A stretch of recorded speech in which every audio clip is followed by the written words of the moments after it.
তুমি জানানে মেন্দি মই সদায় সকলোতকৈ ওপৰত থাকি ভাল পাওঁ যাতে এই গোটেই চহৰখন মোৰ তলত থাকে আৰু সবে মোক এটা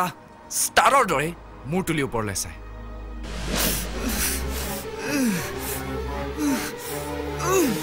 জিতু জিতু কি হ'ল জিতু জিতু জিতু মূৰটো যেন হঠাৎ ঘূৰোৱা যেন লাগিছে তুমি বহাচোন বহা কি হ'ল ভয় খালা নেকি এতিয়া মোৰ একো নহয় বুইছা জানতো 6 সিহঁত অলপ আচৰিত হৈছে কিন্তু মাজনী তুমি এবাৰ সিহঁতৰ ঘৰৰ পৰা গৈ নাহা কিয় দেউতা কিয় মানে মোৰেতো জীৱন যিখন ঘৰত থাকিম বুলি তুমি ঠিক কৰিছা সেইখন ঘৰত তুমি এবাৰ চাই নাহা কিয় বুজিছো তাৰ মানে তুমি ভাবিছা যদি মোৰ তেওঁৰ ঘৰটো পছন্দ নহয় মই তেওঁক বিয়া কৰাবলৈ মান্তি নহম নহয় দেউতা তেনেকুৱা কথা তুমি নাভাবিবা যিটোৱে মোক য'তেই ৰাখক যেনেকৈ ৰাখক মই তাতে সুখী হ'ব পাৰিম SMS ই কালি বহুত দেৰিকৈ আহিছে নেকি কোন জিতু দা নাই আপোনালোকে হোৱাৰ পিছতে আহিছিলে এতিয়াৰ পৰা সি অলপ নিয়মীয়া হ'লেই হয় এতিয়াৰ পৰা কিয় কিয় তই ক'বই নোৱাৰ নে মানে কালি যে তেখেত ইয়ালৈ আহিছিল তেখেত মানে নবয়ে কৈছিলে কোনোবা বৰুৱা নে বৰবৰুৱা আহিছিলে নাই আই মিন টু চে মই কথাটো ইমান চিৰিয়াছলি লোৱা নাই চিৰিয়াছলি লোৱা নাই বৰ ইংৰাজী ক'বলৈ আহিছ হে তই জানো বিৰাজ বল্লভ বৰা কোন লাখপতি কি লাখপতি কোটিপতি মানুহ তেওঁৰ ছোৱালীৰ লগত আমাৰ জিতুৰ বিয়াৰ প্ৰস্তাৱ লৈ আহিছে জিতুদাৰ বিয়া এপ্ৰুভ কৰিছে SMS সৰি কিন্তু জিতুদাৰ বিয়া এনেকুৱা কথা আমি আগতে বহুতবাৰ শুনিছো ছোৱালীৰ বাপেকে এইফালে কথা পাতি থাকোতে আই মিন টু চে জিতুদাই ৰিজাইন দিলেই কিজানি জিতুদাৰ বিয়া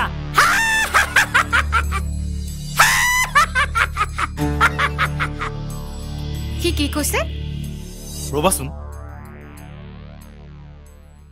সি আমাক লাজত নেপেলাইতো তাৰ বিয়াৰ কথা শুনি SMS-ৰ দৰে জধামূৰ্খ এটাও হাঁহিব পৰা হ'ল সি আমাৰ নাক কাণ নাকাটিতো জিতু জিতু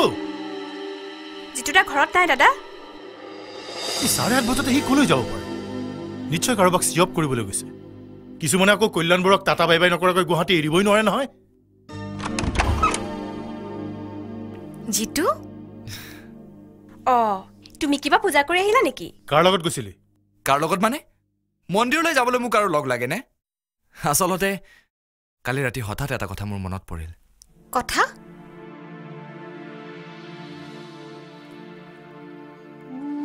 আজি ককাইৰ ঢুকুৱা 10 বছৰ হ'ল জিতু 1999 11 আগষ্ট আমাৰ ঘৰৰ পদূলিৰ সন্মুখত কাহি থকা দেখিছিলোঁ হঠাৎ জুৰিৰ হাতৰ কৰি তাইক মোৰ চকুৰ সন্মুখত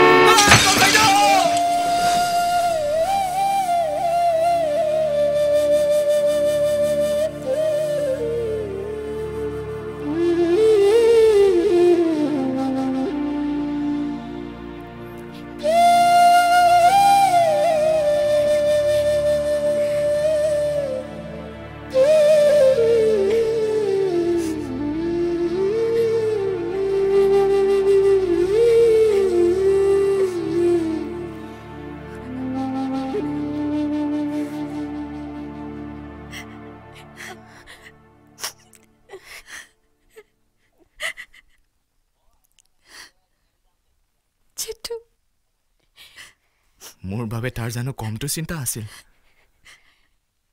আজি তাকে ঈশ্বৰক সাক্ষী ৰাখি তাক কৈ থৈ আহিছো ককাইদেউ তই মোৰ একেবাৰে চিন্তা নকৰিবি মই বৰ সুখত আছো প্ৰতাপ দাইতো মোক তোৰ কথা একেবাৰে মনত পেলাবলৈ নিদিয়ে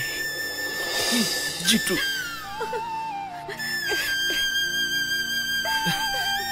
ধেত মই এদিন মন্দিৰলৈ যাওঁতে যদি তোমালোকৰ এই অৱস্থা হয় তেন্তেতো মই ধৰ্ম কৰ্ম বাদেই দিব লাগিব বাৰু যাওক এতিয়াৰ পৰা আমি চিৰিয়াছলি কাম কৰিব লাগিব বৃষ্টি শুনচোন তোৰ লগত মোৰ কথা আছে এতিয়া বুজিলেতো আপুনি আচলতে মানুহক চিনিবই নোৱাৰে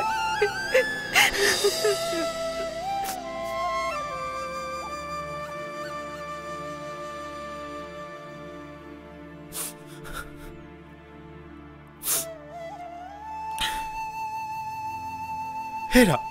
আচল কথাটো দেখোন তাক সোধাই নহ'ল আসল কথা মানে সেই ঠিক আছে হাজৰিকাই যে ৬,০০০ টকা খাই আজিলৈকে বিলখন পাছ কৰি দিয়া নাই কিন্তু দিব মই খুৰাদেউক কৈছোঁ হাজৰিকা নিজে অফিচত আহি চেকখন দি যাবহি তহঁতে চাই থাক নহয় যিটো আমি বিলৰ কথা পতা নাই বিল নহয়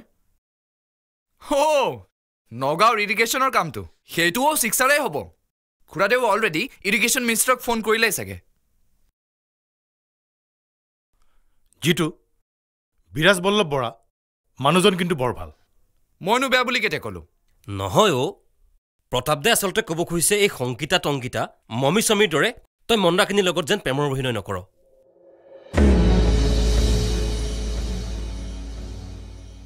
অভিনয়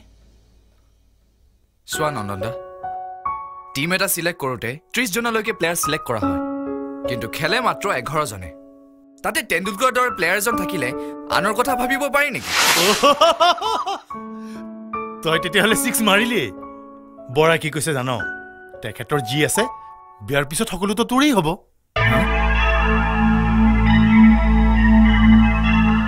কি তই একো নুশুনিলিয়ে নেকি শুনিছোঁ কিন্তু বৰ আনন্দ লাগিলেও কেতিয়াবা নিজৰে মুখৰ মাত সৰে নহয় লোকৰ ঘৰত আশ্ৰয় লোৱা কল্যাণ বৰুৱা এবাৰ দেখিছোঁ যুৱৰাজৰ দৰে ৬টা বলত ৬টা 6 মাৰিলে য়েছ দেটছ দ্য বিউটি অফ 2020 মই জানো এই যে মানুহবোৰ বিভিন্ন অজুহাত দেখুৱাই মোৰ ওচৰলৈ আহে তাৰ কাৰণ মাত্ৰ এটাই মোৰ সম্পত্তিৰ আকৰ্ষণ আৰু যিটোতো তোমাৰ নতুন চিনাকি তাৰমানে তুমি ভাবিছা কেৱল তোমাৰ প্ৰপাৰ্টিৰ লোভত যিটোৱে মোক যদি মই তেনেকৈ ভাবোঁ সেইটোতো একো দূষণীয় হ'ব নোৱাৰে আজি হয়তো নিবিচাৰিব পাৰে কিন্তু কাইলৈ যে নিবিচাৰিব তাৰ কিমান আছে কাইলৈ কিয় খুৰাদেউ 2020 নেক্সট 10 মিনিটছত কি হ'ব কোনেও ক'ব নোৱাৰে যেনেকৈ আপুনি যে তেনেকুৱা এটা বাউন্সাৰ দি আহিব প্ৰতাপ দাহঁতেতো ভাবিবই পৰা নাছিল বাউন্সাৰ দেউতা যা এওঁ কি ক'ব কৈছে সেইটোৱেইটো কথা আপুনিতো বৰ সাধাৰণ ভাৱেৰে এটা বৰ ডাঙৰ কথা কৈ আহিল যে বিয়াৰ পাছত আপোনাৰ এই বিশাল সম্পত্তিৰ গৰাকী ময়ে হ'ম যিটো